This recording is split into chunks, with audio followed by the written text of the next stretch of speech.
എന്റെ കുട്ടികളെ എല്ലാവരും ഇനിയിപ്പോ അടുത്തതായിട്ട് നമ്മുടെ ക്ലാസ് 10ലേക്ക് എത്താൻ വേണ്ടി പോവാണ് അല്ലെ. അപ്പൊ ക്ലാസ് 10 എന്ന് പറയുമ്പോൾ തന്നെ നിങ്ങളുടെ എല്ലാവരുടെയും മനസ്സിലുള്ള ഒരു ഡ്രീം എന്ന് പറയുന്നത് നിങ്ങളുടെ സർട്ടിഫിക്കറ്റ് കിട്ടുന്ന സമയത്ത് ഫുൾ A1 അല്ലെ, ഫുൾ A1 സ്കോർ ചെയ്യണം എന്നുള്ളതായിരിക്കും മിക്കവാറും എല്ലാവരുടെയും സ്വപ്നം. അതല്ലാത്ത കുട്ടികൾ എന്ന് പറഞ്ഞിട്ടുണ്ടെങ്കിൽ വളരെ റെയർ ആയിരിക്കും എനിക്ക് ഫുൾ A1 ഒന്നും വേണ്ട, ജസ്റ്റ് പാസ്സായാൽ മതി. കാരണം നിങ്ങൾക്ക് നല്ല പോലെ റിയാലിറ്റിനെ കുറിച്ച് അറിയുന്നുണ്ടാകും. അതായത് ഫുൾ A1 കിട്ടിയാൽ തന്നെ നമുക്ക് നെക്സ്റ്റ് ഇയറിലേക്ക് നമ്മൾ +1ലേക്കൊക്കെ അഡ്മിഷൻ എടുക്കുന്ന സമയത്ത് നമുക്ക് എന്താണ് സ്കൂളുകൾ കിട്ടാൻ, നമ്മൾ വിചാരിച്ച സ്കൂളിൽ നമ്മൾ വിചാരിച്ച സ്ട്രീം ഒക്കെ കിട്ടാൻ തന്നെ വളരെ ബുദ്ധിമുട്ടാണ്. കാരണം കോമ്പറ്റീഷൻ അത്രയും ഹൈ ആയതുകൊണ്ട്. അപ്പൊ അതുകൊണ്ട് തന്നെ എന്റെ കുട്ടികൾ ആരും തന്നെ ക്ലാസ് 10 എന്ന് ചിന്തിക്കുമ്പോൾ ഫുൾ A1 താഴെ എന്ന് പറയുന്ന ഒരു കാര്യം ചിന്തിക്കുന്ന തന്നെ ഉണ്ടാവില്ല. എല്ലാവരും തന്നെ ചിന്തിക്കുന്നത് ഫുൾ A1 സ്കോർ ചെയ്യണം എന്നാണ് അല്ലെ.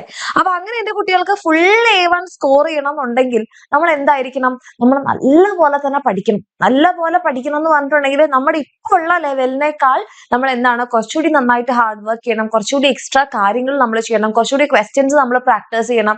പിന്നെ നിങ്ങൾ എന്ത് ചെയ്യണം, കോൺസെപ്റ്റ് മനസ്സിലാക്കി പഠിക്കണം. കാരണം നിങ്ങൾക്ക് തന്നെ അറിയാം, നമ്മുടെ ചോദ്യങ്ങൾ എന്ന് പറഞ്ഞിട്ടുണ്ടെങ്കിൽ ഒരിക്കലും നമ്മുടെ ബൈ ഹാർട്ട് ചെയ്ത് പോയാൽ നമുക്ക് എഴുതാൻ പറ്റുന്ന ടൈപ്പ് ഓഫ് ക്വസ്റ്റ്യൻസ് അല്ല, ആപ്ലിക്കേഷൻ ലെവലുള്ള ക്വസ്റ്റ്യൻസ് ആണ് വരുന്നത്. അപ്പൊ നമ്മൾ ആ കോൺസെപ്റ്റ് നല്ലപോലെ മനസ്സിലാക്കിയിട്ടില്ല എന്നാണെന്നുണ്ടെങ്കിൽ നമ്മൾ വിചാരിച്ചതുപോലെ നമുക്ക് ആ ചോദ്യങ്ങൾ അറ്റൻഡ് ചെയ്യാനോ അതേപോലെ തന്നെ നമുക്ക് സ്കോർ ചെയ്യാനോ പറ്റണമെന്നില്ല. ഓക്കെ, അപ്പം ഈ പറഞ്ഞ രീതിയിലുള്ള കംപ്ലീറ്റ് കാര്യങ്ങളൊക്കെ അറ്റൈൻ ചെയ്ത് ഒരു ഫുൾ A1 വാങ്ങിക്കാൻ എന്റെ കുട്ടികളെ ഏറ്റവും കൂടുതൽ ഹെൽപ്പ് ചെയ്യുന്നതായിരിക്കും നമ്മളുടെ എക്സാം വിന്നറിന്റെ CBSE ക്ലാസ് 10 ലക്ഷ്യ ബാച്ച് എന്ന് പറയുന്നത്. കാരണം ഇവിടെ നിങ്ങൾ നോക്കിക്കഴിഞ്ഞാൽ നിങ്ങൾക്ക് എന്താണ് ടോപ്പിക് വൈസ് ആയിട്ടുള്ള റെക്കോർഡ് ക്ലാസ്സുകൾ ഉണ്ടാകും. അതുകൂടാതെ ആ ക്ലാസ്സിന്റെ നോട്ടുകൾ ഉണ്ടാകും. ദെൻ ചാപ്റ്റർ വൈസ് വർക്ക്ഷീറ്റും ചാപ്റ്റർ വൈസ് എക്സാംസും എല്ലാം ഉണ്ടാവും.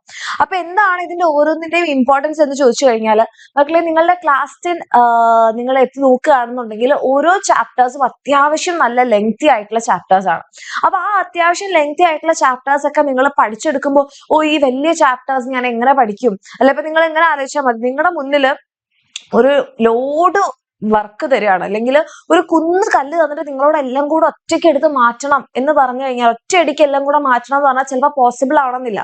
പക്ഷെ നിങ്ങൾ പതിയെ പതിയെ ഓരോ കല്ലായിട്ട് മാറ്റുകയാണെന്നുണ്ടെങ്കിൽ നിങ്ങൾക്ക് എന്ത് ചെയ്യാം, ആ ഒരു ലോഡ് കല്ലുകൾ നിങ്ങൾക്ക് വളരെ സിമ്പിൾ ആയിട്ട് മാറ്റാൻ പറ്റും. അതേപോലെയാണ് നമ്മുടെ ഈ ടോപ്പിക് വൈസ് റെക്കോർഡഡ് ക്ലാസ്സിൽ നമ്മൾ ചെയ്യുന്നത്. അതായത് നിങ്ങളുടെ ചാപ്റ്റേഴ്സ് വലിയ ചാപ്റ്റേഴ്സ് ആണ്, പക്ഷെ അതിനെ നമ്മൾ ടോപ്പിക് വൈസ് ആയിട്ട് ഇങ്ങനെ ബ്രേക്ക് ഡൗൺ ചെയ്തിട്ടുണ്ടാവും.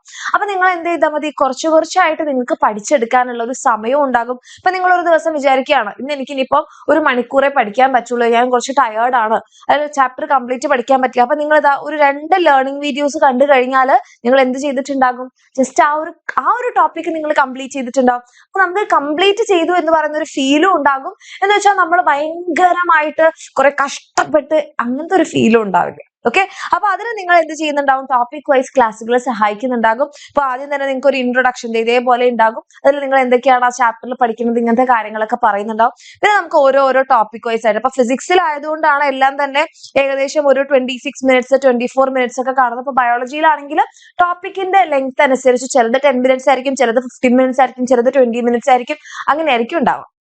ഓക്കെ, അത് കൂടാതെ നിങ്ങൾക്ക് PDF ക്ലാസ് നോട്ട്സ് ഉണ്ടാവും. അതായത് ഇപ്പൊ നിങ്ങൾക്ക് നോട്ട് ഒന്നും എഴുതാൻ അത്ര താല്പര്യം ഇല്ലാത്ത ആൾക്കാരാണെങ്കിൽ നമ്മൾ തന്നെ ക്ലാസ് എടുക്കുമ്പോൾ എഴുതിയിട്ടുള്ള ഈച്ച് ആൻഡ് എവറിത്തിങ് ഇൻക്ലൂഡഡ് ആയിട്ടുള്ള നോട്ട് തന്നെ ആയിരിക്കും നിങ്ങൾക്ക് കിട്ടാൻ വേണ്ടി പോകുന്നത്. അതുകൂടാതെ ഡീറ്റെയിൽഡ് ആയിട്ട് നമ്മൾ എന്ത് ചെയ്യുന്നുണ്ടാവും, നമ്മുടെ ഈ ഒരു ക്ലാസ്സുകളിലൂടെ നമ്മുടെ സിലബസ് കവർ ചെയ്യുന്നുണ്ടാകും. പിന്നെ നിങ്ങൾക്ക് എന്താണ് പ്രാക്ടീസ് ചെയ്യാൻ വേണ്ടിയിട്ടുള്ള ക്വസ്റ്റ്യൻസും ഹോംവർക്ക് ക്വസ്റ്റ്യൻസ് എല്ലാം തന്നെ നമ്മുടെ ആപ്പിൽ നിങ്ങൾക്ക് അവൈലബിൾ ആവുന്നുണ്ടാവും. Okay, physics, chemistry, biology, maths ആണ് നമ്മുടെ ഈ ഒരു ബാച്ചിൽ ഇൻക്ലൂഡ് ആവുന്നത്. ആൻഡ് അത് കൂടാതെ നിങ്ങൾക്ക് എക്സ്ട്രാ ക്വസ്റ്റ്യൻസ് പ്രാക്ടീസ് ചെയ്യാൻ, അതായത് നിങ്ങൾക്ക് തന്നെ അറിയാം നമ്മളെ സ്റ്റേറ്റ് സിലബസിനൊക്കെ കമ്പയർ ചെയ്യുന്ന സമയത്ത് നിങ്ങളുടെ ക്വസ്റ്റ്യൻസ് കുറച്ചുകൂടി ഒരു ഹയർ ലെവലാണ് അല്ലെ. അപ്പൊ നിങ്ങൾക്ക് ആ ടൈപ്പ് ഓഫ് ക്വസ്റ്റ്യൻസ് കൂടുതൽ പ്രാക്ടീസ് ചെയ്യാൻ വേണ്ടിയിട്ടാണ് നമുക്ക് ചാപ്റ്റർ വൈസ് വർക്ക്ഷീറ്റ് ഉള്ളത്.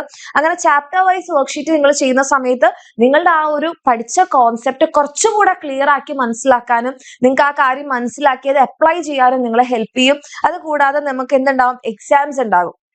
ചാപ്റ്റർ കഴിഞ്ഞ് കഴിഞ്ഞാൽ എക്സാം ഉണ്ടാകും, മോഡൽ എക്സാംസ് ഉണ്ടാവും, കമ്പൈൻഡ് എക്സാംസ് ഉണ്ടാവും. ഇതൊക്കെ നിങ്ങൾ പഠിച്ചൊരു കാര്യം എത്രത്തോളം നിങ്ങളുടെ ഉള്ളിലേക്ക് വന്നിട്ടുണ്ട്, നിങ്ങൾക്ക് അത് എത്രത്തോളം അപ്ലൈ ചെയ്ത് ചെയ്യാൻ പറ്റുന്നുണ്ട് എന്നൊക്കെ ഒന്ന് അനലൈസ് ചെയ്യാൻ എന്റെ കുട്ടികളെ ഹെൽപ്പ് ചെയ്യുന്നുണ്ടാകും. അപ്പം ഇതെല്ലാം ഇൻക്ലൂഡ് ചെയ്തിട്ടുള്ള നമ്മുടെ ഈ ഒരു ബാച്ച് നമ്മൾ സ്റ്റാർട്ട് ചെയ്യാൻ പോകുന്നത് April 1-ാം തീയതിയാണ്. അപ്പൊ എന്റെ കുട്ടികൾ ഇതുവരെ ജോയിൻ ചെയ്തിട്ടില്ലെങ്കിൽ വേഗം തന്നെ താഴെ കാണുന്ന നമ്പറിൽ മെസ്സേജ് ചെയ്യുക, ജോയിൻ ചെയ്യുക. ഓക്കെ, അപ്പം നമ്മൾ ഈ ഒരു ബാച്ച് April 1-ന് സ്റ്റാർട്ട് ചെയ്തിട്ട് നമ്മൾ October 31st കൂടിയിട്ട് നമ്മുടെ ബാച്ച് കംപ്ലീറ്റ് ചെയ്യുന്നുണ്ടാകും. അപ്പം ഇത്രയും കറക്റ്റ് ആയിട്ട് ഒരു ഡേറ്റ് പറയണം എന്നുണ്ടെങ്കിൽ നിങ്ങൾ തന്നെ ആലോചിച്ചാൽ മതി എത്രത്തോളം സ്ട്രക്ചേർഡ് ആയിരിക്കും നമ്മുടെ ടൈം ടേബിൾ എന്നുള്ളത്.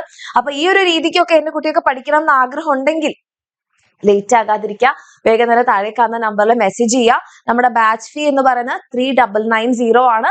അപ്പോൾ താല്പര്യമുള്ള മക്കളാണെങ്കിൽ ഈ ഒരു 2 നമ്പറിലെ താഴെ കാണുന്ന നമ്പറിൽ 7592092021 അല്ലെങ്കിൽ 7592092022 എന്ന് പറയുന്ന ഈ ഒരു നമ്പറിലേക്ക് എന്റെ മക്കളെ എന്ത് ചെയ്യുക, മെസ്സേജ് ചെയ്യുക. അഡ്മിഷൻ എടുക്കാം. April 1 മുതൽ നമ്മുടെ ബാച്ച് സ്റ്റാർട്ട് ചെയ്യാണ്. അപ്പൊ ഫുൾ A1 എന്ന് പറയുന്ന ആ ഒരു സ്വപ്നം നമുക്ക് ഒരുമിച്ച് സാധ്യമാക്കാം. എന്റെ കുട്ടികൾക്ക് എല്ലാവർക്കും all the very best. Okay, ഇതുവരെ നിങ്ങൾ അഡ്മിഷൻ എടുത്തിട്ടില്ല എന്നാണെങ്കിൽ താഴെ കാണുന്ന നമ്പറിൽ മെസ്സേജ് ചെയ്യാം.